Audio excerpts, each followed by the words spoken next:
Младият мъж участва в благотворителни и социални кампании от 14 годишен. Казва, че нито родителите му, нито неговите приятели са повлияли да се занимава с благотворителни каузи. Ами също без госпожата ми по биология. Тя ме мотивира да се включа в СИП по здравно образование. Именно там Петър развива комуникационните си умения и се научава да работи за каузи, в които увлича хората, взимащи решения. 27-годишният мъж е убеден, че гласът на младите не се чува в световен мащаб. Брексит, например, излезе статистика, че всъщност младите хора не искат Великобритания да е извън Европейския съюз, но ето те не биват чути.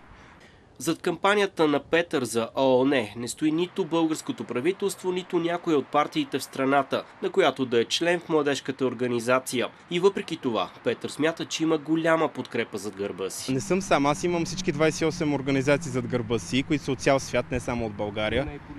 Не са политически и смятам, че това е позиция, която не бива да бъде политизирана. Дали Петър ще се пребори с останалите 4 кандидати за позицията в ООН, ще стане ясно до края на април. Дори да не успее, той ще продължи да работи за чуваемостта на младите. При успех в бъдещите му планове не влиза позиция на еврокомисар, например. Въпреки клишето, Петър иска да остане в България и да бъде полезен с уменията си тук.